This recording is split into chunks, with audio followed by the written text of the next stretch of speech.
السلام علیکم، میں امداد سمرو۔ معاملہ بڑا ہے، گڑبڑ بڑی ہے۔ چیف جسٹس آف پاکستان کو لینے کے دینے پڑ گئے ہیں۔ آرمی چیف اور DGI نے ملاقات کی ہے وزیر اعظم شہباز شریف سے، اور عمران خان صاحب کے لیے اچھی خبریں نہیں ہیں۔ عمران خان صاحب ریلیف لینے گئے تھے، تکلیف لے کر واپس آ گئے۔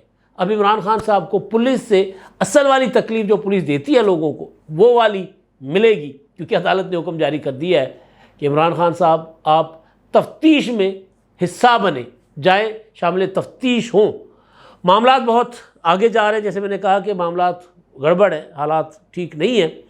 آج ہوا یہ کہ آج کا دن 3 مارکے لگنے تھے، 2 لگ چکے ہوئے۔ ایک سپریم کورٹ میں لگا، دوسرا سپریم کورٹ کے پڑوس میں جواب میں پارلیمنٹ نے، یعنی جس طرح محاذ کھلے ہوتے ہیں نا، ایک فائر ادھر سے ہوتا ہے، دوسرا فائر ادھر سے ہوتا ہے، تو ایک صبح چیف جسٹس صاحب نے جو ہے وہ پارلیمنٹ کے اوپر اب تک جو پارلیمنٹ کے معاملات یا سیاسی معاملات میں عدالتیں فیصلے کرتی آئی ہیں، چیف جسٹس عمر رضا بندیال صاحب کی عدالت کی بات کروں، ورنہ تو یہاں پر وزیر اعظم گھر بھیجے گئے، پتہ نہیں کیا کیا ہوا۔ لیکن یہ موجودہ عدالت نے ابھی تک 63A کی تشریح کے بعد اگر کوئی بہت بڑا حملہ کیا ہے یا سیاسی معاملے میں زیادہ گھسی ہے، تو وہ آج ہوا یہ کہ آج کہا گیا کہ ریکارڈ دے پارلیمنٹ، بتائے کہ جی یہ 5 اجلاس ان میں کیا کیا ہوتا رہا اور قانون کیسے بنا، اس کا ریکارڈ دیا جائے، میٹنگز کا جو ہے وہ احوال تحریری طور پر دیا جائے۔ رجسٹرار نے خط بھی لکھ دیا اسپیکر کو، اسپیکر نے انکار کر دیا۔ ذرائع سے میڈیا رپورٹ کر رہا ہے کہ اسپیکر نے کہا کہ ہم یہ نہیں دے سکتے، اور ظاہر ہے ذرائع سے تو خبر آئے لیکن جو تقریریں ہوئی ہیں پارلیمنٹ کے اندر وہ کھلا اظہار ہے۔ وہ لڑائی کا کہا گیا کہ جناب ہتھیار نہیں پھینکیں گے، پارلیمنٹ کے اختیار سے دستبردار نہیں ہوں گے، وزیر اعظم نہیں قربان کریں گے، ایک اور وزیر اعظم بلی نہیں چڑھائیں گے، ہم سے ریکارڈ مانگنے والے اب اپنا ریکارڈ پیش کریں۔ یعنی پارلیمنٹ کو کہا گیا کہ اب یہ قانون آپ نے کیسے بنایا اور پیسے کیوں نہیں دے رہے الیکشن کے لیے، تو اب پارلیمنٹ کہہ رہی ہے کہ ذرا اپنے کردار کے متعلق بھی ذرا ہمیں بتائیں نا کہ آپ کا کردار رہا کیا ہے 75 سالوں میں، کتنے پلاٹس لیے ہیں، کس طرح فیصلے ہوئے، ذرا بتائیں آ کر پارلیمنٹ کو، حساب کتاب دیں۔ پہلے کہا جا رہا تھا کہ استحقاق کمیٹی میں بلایا جائے 3 رکنی بینچ کو، اب معاملہ 3 رکنی بینچ سے کہیں آگے چلا گیا۔ اب معاملہ چلا گیا ہے ایوب خان کی سہولت کاری سے لے کر بھٹو شہید کے قتل تک، اب معاملہ چلا گیا ہے بھٹو شہید کے قتل سے لے کر یوسف رضا گیلانی اور نواز شریف کی نااہلی کے فیصلوں تک، اور پھر اس میں ضیاء الحق اور مشرف کی سہولت کاری بھی شامل ہے۔ معاملہ بہت آگے چلا گیا ہے۔ کہا گیا ہے کہ جنگ ہے تو پھر جنگ صحیح، لڑائی ہے تو پھر لڑائی صحیح، اور میں ہمیشہ ایک گزارش کیا کرتا ہوں کہ لڑائی سیاسی ہے، اور سیاسی لڑائی میں جیتے گا سیاستدان۔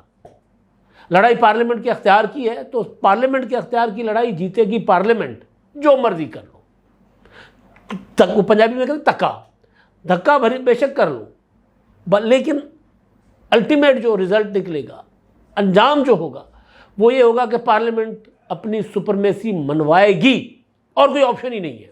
اگر پارلیمنٹ اپنی سپرمیسی منوانے میں کامیاب نہیں رہتی تو پھر پاکستان اس شکل میں چل نہیں سکتا۔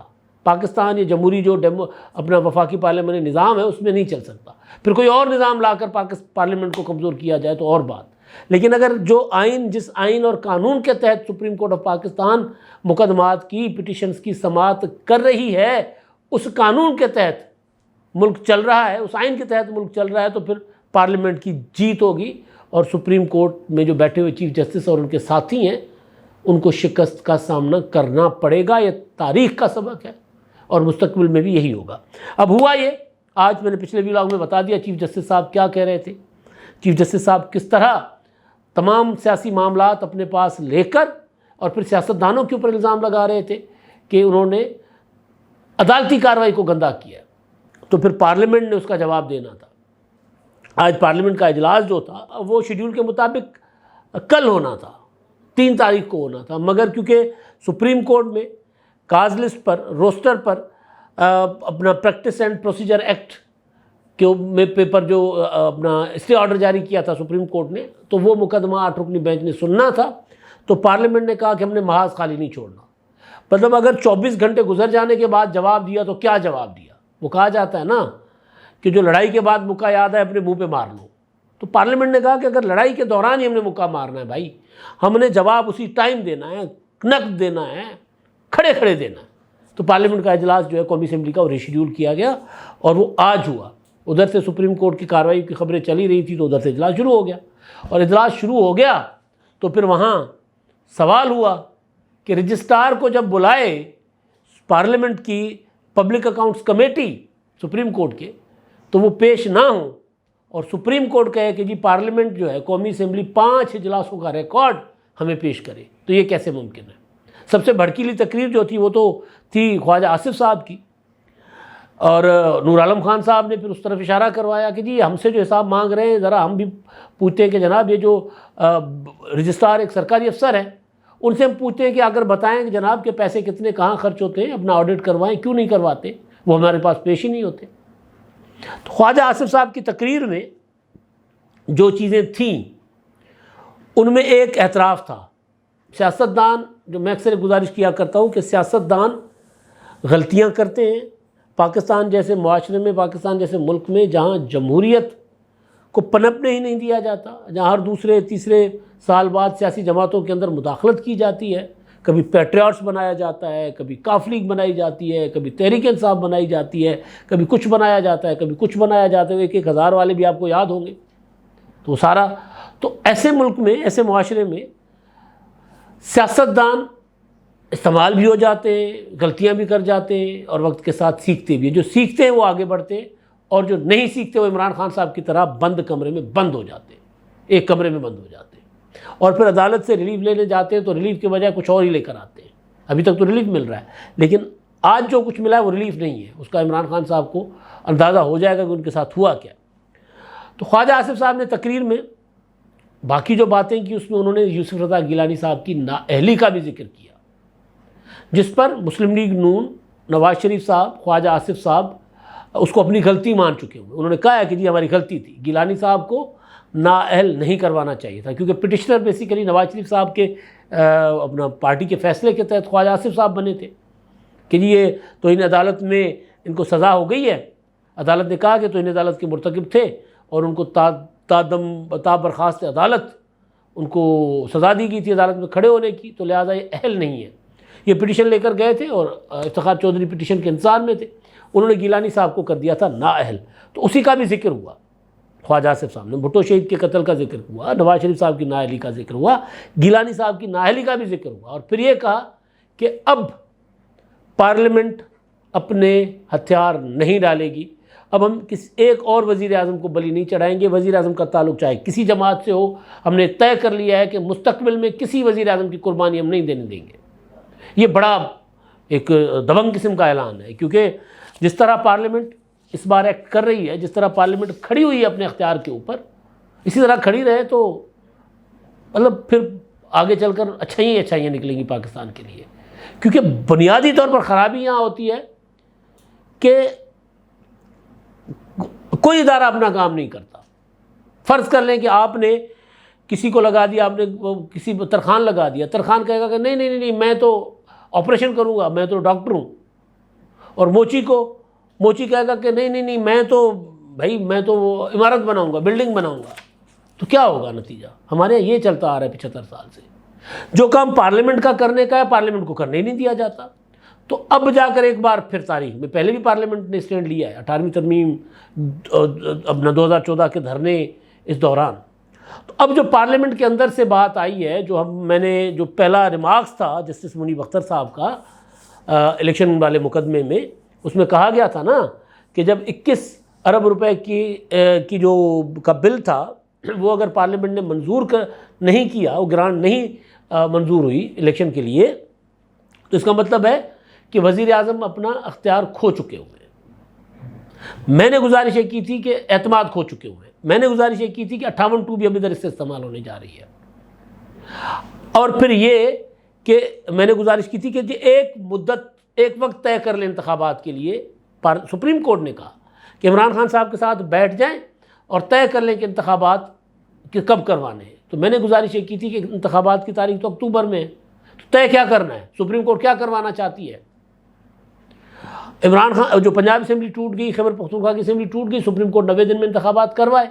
باقی سپریم کورٹ باقی اگر چاہتی ہے کہ سندھ اسمبلی، بلوچستان اسمبلی اور قومی اسمبلی کے انتخابات پنجاب کے انتخابات کے اور KPK کے انتخابات کے ساتھ ہوں، تو اس کا مطلب یہ ہے کہ سپریم کورٹ آف پاکستان اسمبلیاں توڑنا چاہتی ہے.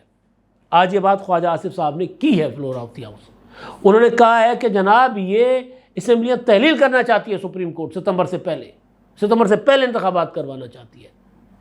یہ اور پھر یہ کہ اگر سپریم کورٹ ہمیں حساب مانگتی ہے پارلیمنٹ سے، اور ہم سیاستدان ہر سال اپنا احتساب کرواتے ہیں، حساب بھی دیتے ہیں ہر 5 سال بعد انتخابات کے بعد، اور یہ ہم سے حساب لے رہے ہیں، تو پھر یہ بھی ہمیں حساب دیں اپنے 75 سال کا، اپنے پلاٹوں کا حساب بھی دیں، عامروں کو جو استثناء دیا، ہر عامر کو تحفظ فراہم کیا، اس کا بھی حساب دیں، لے کر آئیں 75 سال کا ریکارڈ، اور فل ہاؤس جو ہے وہ کمیٹی بنا دیں جو ججز کا، اور ججز نہیں صرف پاکستان کی جوڈیشری کی تاریخ کا احتساب کرے.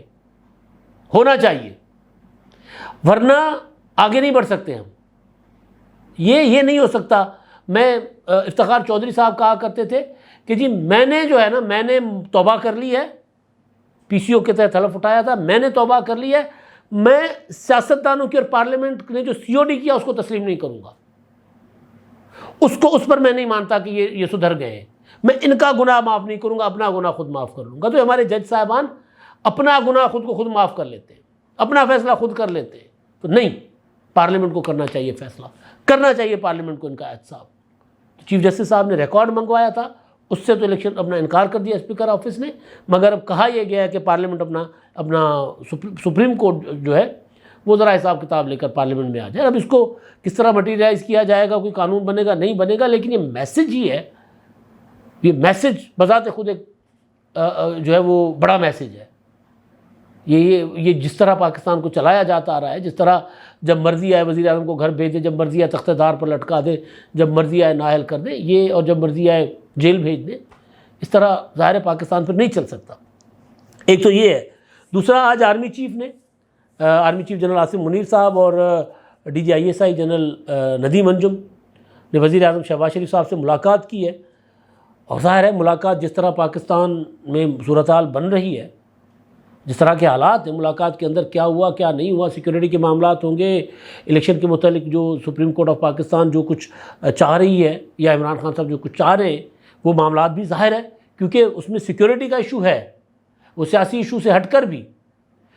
کیونکہ چیف جسٹس آف پاکستان کو DG ISI، DG MI، DG MO اور سیکرٹری دفاع انہوں نے جا کر بریفنگ دی تھی، جس پر چیف جسٹس نے کہا کہ بریفنگ تو بہت اچھی تھی. تو معاملہ سیاست سے تو ہٹ کر بھی معاملہ تو اپنا سیکورٹی پوائنٹ آف ویو سے بھی تو امپورٹنٹ ہے. تو مطلب وہ جو ملاقات ہے اس میں ساری چیزیں ڈسکس ہوئی ہوں گی. اور باقی جو طالبان کو جس طرح پاکستان میں لایا گیا، بسایا گیا واپس، وہ ایشوز بھی ہیں. جس طرح ہمارے ملک میں صورتحال دن بدن امن و امان کی خراب ہوتی جا رہی ہے، وہ ساری صورتحال پر بھی ڈسکس ہوئی ہوگی. تو یہ تو چیزیں ہوئی ہوں گی وزیر اعظم کے ساتھ ملاقات میں. لیکن جو چیز دوسری ہوئی ہے عمران خان صاحب کے لیے، کیونکہ خان صاحب ابھی تک خان صاحب جو ہیں وہ عدالتی ریلیف انجوائے کر رہے ہیں. جس عدالت میں جاتے ہیں ریلیف لے کر آ جاتے ہیں، نہیں جاتے تو بھی ریلیف لے کر آ جاتے ہیں. عمران خان صاحب نے 121 مقدمات جو ان کے اوپر درج ہیں، ٹھیک درج ہے غلط درج ہے، یہ قانون، کیونکہ مقدمات درج ہو گئے عدالتوں میں تو عدالتوں نے فیصلہ کرنا ہے. لیکن ان مقدمات کو ختم کروانے کے لیے عمران خان صاحب لاہور ہائی کورٹ میں گئے ہوئے تھے. 5 رکنی بینچ سماعت کر رہا تھا آج، اور اس میں بار بار عمران خان صاحب کے وکیل کہہ رہے تھے کہ 71 سالہ شخص یعنی بوڑھا شخص، یعنی نحیف شخص، ضعیف شخص، 71 سالہ، اس پر مقدمات ہو رہے تو انہوں نے کہا مقدمات اگر ہو رہے ہیں اور مقدمات غلط ہو رہے ہیں تو وہ تو عدالتیں فیصلہ کر لیں گی. تو انہوں نے کہا نہیں مقدمات ختم کریں. انہوں نے کہا نہیں ختم نہیں ہوں گے. دوسرا یہ سرکاری وکیل جو تھا انہوں نے کہا کہ یہ تو شامل تفتیش ہی نہیں ہو رہے نا، شامل تفتیش ہوں تو مقدمات کسی ایک سائڈ پہ لگے.